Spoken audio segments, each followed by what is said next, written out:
Assalamualaikum warahmatullahi wabarakatuh. Selamat pagi anak-anak semua. Bagaimana kabar kalian hari ini? Semoga kalian selalu diberikan kesehatan dan dalam lindungan Allah Subhanahu wa Ta'ala. Berjumpa lagi di channel YouTube kita, yaitu For Good Secang. Sebelum melanjutkan video ini, jangan lupa kalian untuk like, subscribe, dan share ke teman-teman kalian agar kalian tidak ketinggalan video berikutnya. Tonton video ini sampai selesai agar kalian bisa menjawab pertanyaan dari guru dan mengerjakan tugas dari guru kalian.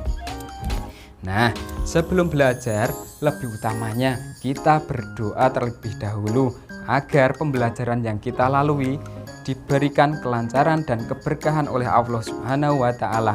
Berdoa mulai.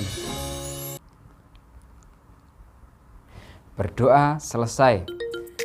Nah, sebelum pembelajaran, siapkan dulu alat tulis kalian. Untuk hari ini kita akan belajar tema 7, yaitu benda, hewan, dan tanaman di sekitarku. Subtema 3, tanaman di sekitarku, dan pembelajaran keempat. Untuk tujuan pembelajaran yang akan kita lalui hari ini, yaitu setelah mengamati, siswa dapat menyebutkan cara menggunakan alat dan bahan untuk membuat karya 3 dimensi dengan benar. Yang kedua, setelah mengamati, siswa dapat membuat karya 3 dimensi sesuai dengan ide, gagasan, tema, dan objek yang telah ditentukan dengan benar. Yang ketiga, setelah mengamati, siswa dapat menyebutkan ungkapan pemberian pujian dengan benar. Dan yang keempat, yaitu setelah mengamati, siswa dapat mempraktikkan gerak dasar menekuk dan meliuk sesuai irama atau ketukan tanpa atau dengan iringan musik dalam aktivitas gerak berirama dengan benar. Setelah mengetahui tujuan pembelajaran yang akan kita lalui, pasti kalian lebih tertantang kan?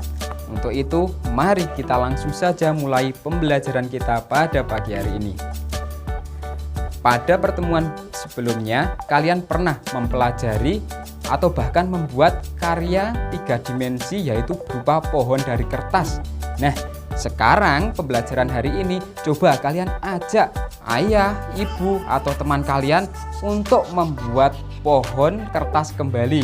Buat beberapa dan dengan kertas yang berbeda warna. Setelah itu kita jadikan satu dalam satu papan dan bentuk seindah mungkin. Kalian juga bisa menambahkan bentuk lain seperti rumah, mobil, bola, maupun apa saja yang ada di sekitar lingkungan tersebut, seperti gambar berikut ini. Setelah kalian selesai membuat pohon dari kertas, kalian tentu saja tahu apa saja bahan yang digunakan dan juga alatnya. Untuk mempertajam ingatan kita, mari kita tulis apa saja alat, bahan, beserta kegunaan dari alat dan bahan tersebut. Kita tuliskan dalam bentuk tabel seperti ini. Contoh nomor 1, itu ada alat namanya gunting. Gunting digunakan untuk memotong kertas. Cobalah anak-anak untuk menuliskan alat dan bahan dari atas sampai bawah sampai selesai dengan kegunaannya. Kalian siap? Kalian bisa? Pasti kalian bisa.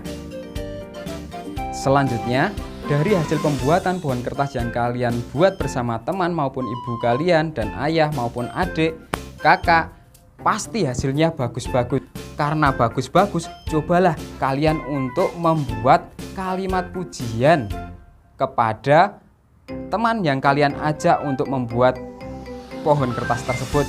Anak-anak, apa itu kalimat pujian? Kalimat pujian merupakan sebuah ungkapan untuk memuji kehebatan orang lain. Contohnya, wah Doni, bagus sekali hasil pohon kertas kamu. Seperti itu, bisa? Pasti bisa. Sampai sini sudah paham kan apa itu kalimat pujian?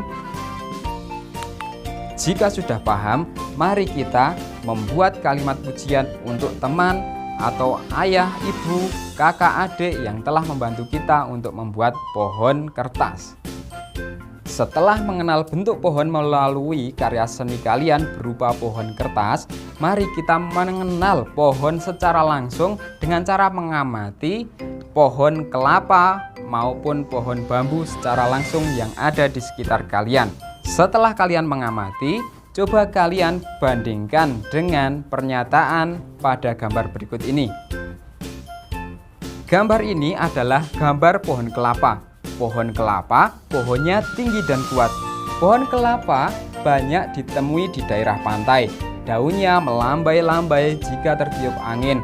Kemudian yang sebelah sini adalah gambar pohon bambu. Pohon bambu, pohonnya tinggi dan gemulai. Pohon bambu biasanya tumbuh berkelompok. Batangnya bergoyang-goyang ketika tertiup angin. Nah, sesuai apa tidak dengan pohon yang kalian amati secara langsung? Ayo. Sekarang tahu kan perbedaan antara pohon kelapa dengan pohon bambu? Jika sudah tahu, mari kita melakukan permainan tentang gerak pohon. Ajak 2 atau lebih teman kalian maupun orang yang ada di rumah untuk bermain bersama ya. Ayo kita mulai. Ikuti peraturan berikut ini. Yang pertama yaitu ajaklah wali murid atau bisa juga teman yang ada di sekeliling kalian hingga paling tidak terdapat 3 orang atau lebih untuk melakukan permainan. Kemudian jadikanlah satu di antara kalian untuk menyebutkan keadaan suatu pohon yang sudah ditentukan dan sisanya untuk melakukan permainan secara berkelompok. Jika teman yang ditunjuk untuk menyebutkan keadaan suatu pohon berkata, pohon bambu, maka kalian dan anggota kelompok kalian harus berdiri dan berpegangan seperti gambar berikut ini. Kemudian, jika teman yang kalian tunjuk menyebutkan keadaan suatu pohon berkata, angin sepoi-sepoi, angin sepoi-sepoi itu pelan, maka kalian harus menggerakkan badan kalian ke kanan dan ke kiri secara perlahan bersama-sama seperti pada gambar berikut ini.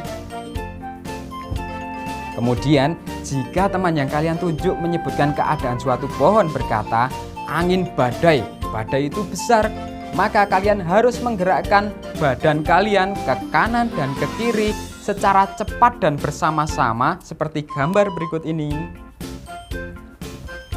Nah, dan yang terakhir, jika teman yang kalian tunjuk menyebutkan keadaan suatu pohon berkata, pohon roboh, maka kalian secara bersama-sama harus jongkok. Paham kan peraturannya? Kalau sudah paham, mari kita lakukan permainan.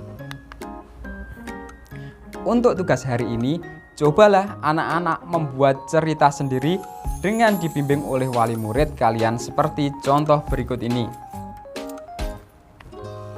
Akhirnya anak-anak selesai juga pembelajaran kita pada hari ini. Kesimpulan dari pembelajaran hari ini yaitu kalian sudah belajar yang pertama yaitu menyebutkan cara menggunakan alat dan bahan untuk membuat karya seni 3 dimensi. Yang kedua, membuat karya 3 dimensi sesuai ide, gagasan atau tema dan objek yang telah ditentukan. Kemudian yang ketiga yaitu kalian sudah menyebutkan ungkapan pemberian pujian. Dan yang terakhir, kalian sudah mempraktekkan gerak dasar menekuk dan meliuk sesuai irama atau ketukan tanpa maupun dengan iringan musik dalam aktivitas gerak berirama. Nah, bagaimana anak-anak hari ini? Apakah kalian senang belajar? Sebelum pembelajaran hari ini Pak Agung tutup, apabila ada kekurangan dari Pak Agung mohon maaf yang setulus-tulusnya. Pesan dari Pak Agung, tetap semangat belajar, patuhi protokol kesehatan dengan cara yang pertama, rajin mencuci tangan. Yang kedua, selalu membawa hand sanitizer. Yang ketiga, tetap berada di rumah. Yang keempat, jauhi kerumunan. Dan yang kelima, jangan lupa untuk selalu melaksanakan kewajiban kita. Bagi yang beragama Islam, kewajiban kita apa? Ya, benar, sholat 5 waktu dan mengaji. Sampai jumpa pada video berikutnya. Terima kasih. Wassalamualaikum warahmatullahi wabarakatuh.